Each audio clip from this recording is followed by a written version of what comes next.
Okay, besties, part two. Besties.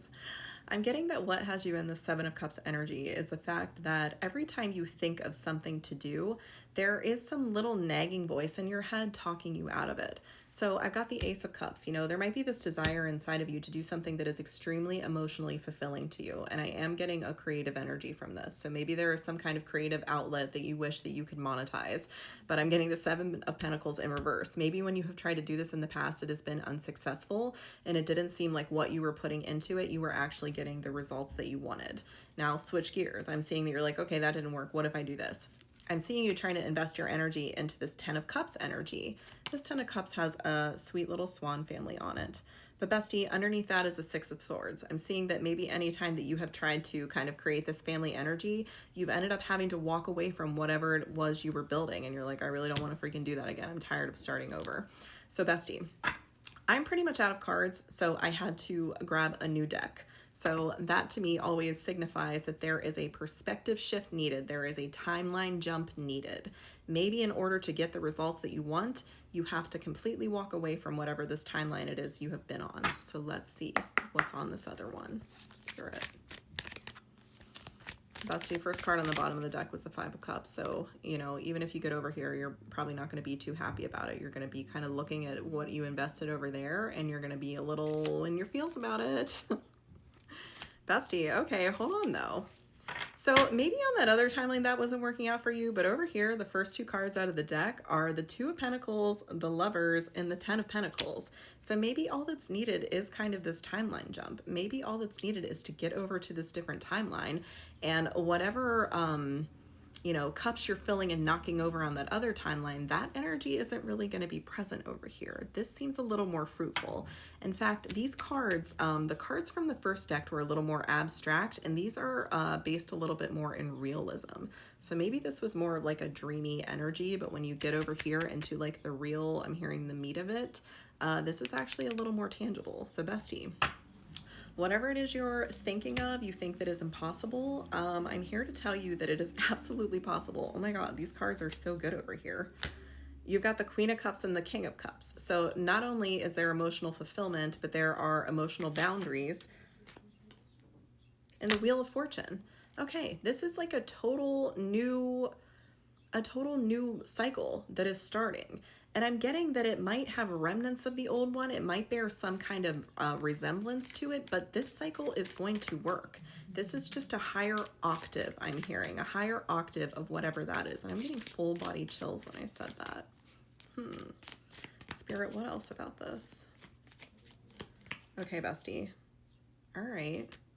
So unlike in the old cycle, whatever you are giving to here is going to return to you equally. I'm seeing that in the old cycle, whatever your Queen of Pentacles energy was, you know, whatever you were building, wasn't really quite being protected by anyone but you. I'm seeing that there were kind of like lots of hungry mouths reaching out, lots of greedy hands reaching out, trying to get whatever it was that you were holding. But in this new place, people are coming to you with their hands out, but you're able to give to them because you recognize that one, you're giving from a place of overflow, and two, these are worthy, gentle souls that are seeking this energy. Bestie, I'm getting that for some of you, you could be put in a leadership role that is mirroring healing to people who desperately need it. Look at this beautiful star card. This is you, okay, in this new timeline. Not only do you have a peacock, but you have a white peacock, which signals divine ascension. Okay, this is a male peacock in this card, but this woman is pouring from this jug. Okay, it is an endless pour and nobody really knows where this water comes from. You are receiving a divine download of energy, a divine stream of energy from which you can pour onto others. The reason that you feel so abundant in this timeline is because there is this energy coming straight from source into your vessel that is endless, that is an endless pour, and from there you are able to pour into others. That's a beautiful energy, bestie. Wow. Spirit, what else? Bestie, I'm getting a message that in the old timeline, Four of Pentacles, there was like this miserly energy. Somebody was taking your energy, or they were somehow stopping it. I'm seeing like bows tied around like your energy centers, like whatever, like your hands and like your throat and like your crown like around your head, like there are bows tied on them, like knots tied on them. Somebody had put limitations on you. And I'm getting, let's actually see why that was. I have an intuition about it, but let's see if the cards confirm.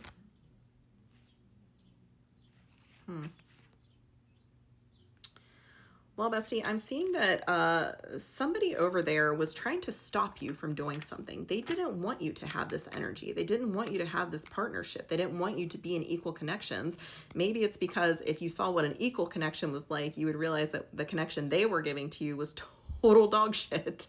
Like it was something you never would have signed on for if you had an alternative. So I think that person was really, or energy, I'm seeing on this tower card, there's like a big eye up here. So this is kind of like this all-seeing eye energy. Whatever, you know, demonic entity had their eyes on you was trying to stop you from ever getting to this place, because if you did, you would realize that you would never in a million years go back to that. So bestie, they were trying to keep you there under this guise that there wasn't actually a better alternative. But bestie, I'm seeing that there is. High Priestess. And bestie, you know that there is. There is some internal knowing that you have, that your energy can be used for something greater than what it's being used for. And you might be a little bit confused about why you've been experiencing those blocks, but that's what it is, bestie. Somebody was invested in ensuring that you were experiencing those blocks. And it seems like it was for their own personal gain that they kept you in that energy. The Hermit. Yeah, bestie. They wanted you isolated. And they wanted you to think that that was your wish fulfillment. Oh, what a weird message. So whoever this energy or person was wanted you to think that you had it good compared to everyone else. So this is like a big breadcrumbing energy from this person. Seven of Cups again. They were giving you such little portions of just a bunch of different things, or they might have kept you kind of wrapped up in these cycles where nothing really completed. Okay, you would start on one thing and then you would jump to another. That might be that energy of things not really working out for you. You know, you might have been getting a lot of messages from the universe like, oh, do this thing, it'll work out really well. And then you do it and it ends up just being like a big waste of time and energy, and you're like, what the heck was that? That wasn't like the universe misleading you. That was somebody else interfering. Like spirit was trying to give you a blessing, but since you had these reins on you, you couldn't really rise to the occasion like you were supposed to. Bestie, this is a very evil energy. I do not like this. Spirit, what else? I'm hearing you're free. Bestie, whatever you've done, if you've been doing the work, you're free. I'm getting that you are out. And it might not truly feel like that. There might be some mental wounds, you know, some mental blocks, maybe keeping you, you know, like when captives are finally released and they still kind of have like the Stockholm syndrome, like you might be experiencing that, but you are in fact free. I'm hearing free at last, free at last. The Moon, Five of Wands and the Three of Pentacles. All right, bestie. It might have taken a lot for you to get out of this, but you are out now, or you are about to be. Maybe the only shackles that are remaining are the mental ones. And Spirit wants you to know that you are going to be able to rebuild soon. And it's going to be so much easier to rebuild than you ever thought possible, because you're not going to be rebuilding with these hand shackles. Your hands are free. They're fully powerful. They can do all kinds of things that they couldn't do in that old place because somebody was freaking stopping it up, okay? So if you're feeling overwhelmed by the task at hand, fear not, my friend, because the power source that is coming straight from Spirit is going to flow in and through you, and you are going to be amazed. I'm hearing stand amazed in the presence of what it is you're able to accomplish with your own energy. I love you.